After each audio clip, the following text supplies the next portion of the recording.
സംസ്ഥാനത്തെ പോലീസ് സ്റ്റേഷനുകൾക്ക് പ്രത്യേക കമ്പനിയുടെ പെയിന്റ് അടിക്കാൻ ഉത്തരവിട്ടതിൽ 5 കോടി രൂപയുടെ അഴിമതി ആരോപിച്ചുള്ള ഹർജിയാണ് തിരുവനന്തപുരം വിജിലൻസ് പ്രത്യേക കോടതി ഫയലിൽ സ്വീകരിച്ചത്. വിജിലൻസ് ഡയറക്ടർ ലോക്നാഥ് ബെഹ്റ, ആഭ്യന്തര സെക്രട്ടറി എന്നിവർക്കെതിരെ അന്വേഷണം വേണമെന്നാണ് ആവശ്യം. ഹർജി പരിഗണിക്കവേ പോലീസ് സ്റ്റേഷനുകൾ തിരിച്ചറിയാൻ ഒരേ നിറത്തിന്റെ ആവശ്യമുണ്ടോ എന്ന് കോടതി വിമർശിച്ചു. അങ്ങനെയെങ്കിൽ സാധാരണക്കാർ ദിനംപ്രതി ആശ്രയിക്കുന്ന പൊതുവിതരണ കേന്ദ്രങ്ങൾക്കല്ലേ ഒരേ നിറം നൽകേണ്ടതെന്നും കോടതി ചോദിച്ചു.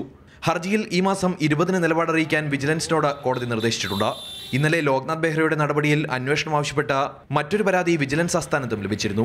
അതിനിടെ പോലീസ് ആസ്ഥാനത്ത് ടി ബ്രാഞ്ചിലെ ജൂനിയർ സൂപ്രണ്ട് കുമാരി ബീനയെ മാറ്റി നിയമിച്ച നടപടിയെ ന്യായീകരിച്ച DGP TP സെൻകുമാർ ആഭ്യന്തര വകുപ്പിന് റിപ്പോർട്ട് കൈമാറി. തെറ്റായ നടപടിക്രമം ഉണ്ടായിട്ടില്ലെന്നും വ്യക്തമായ കാരണമുണ്ടായിട്ടാണ് മാറ്റിയതെന്നും റിപ്പോർട്ടിൽ പറയുന്നു. കാരാട്ട് റസാഖ് MLAയുടെ പരാതി ടി ബ്രാഞ്ചിൽ പൂഴ്ത്തിയതായി കണ്ടെത്തിയ കാര്യവും റിപ്പോർട്ടിലുണ്ടെന്നാണ് സൂചന. കുമാരി ബീന അഡീഷണൽ ചീഫ് സെക്രട്ടറിക്ക് നൽകിയ പരാതിയുടെ അടിസ്ഥാനത്തിലാണ് DGPയുടെ വിശദീകരണം. മാതൃഭൂമി ന്യൂസ്, തിരുവനന്തപുരം.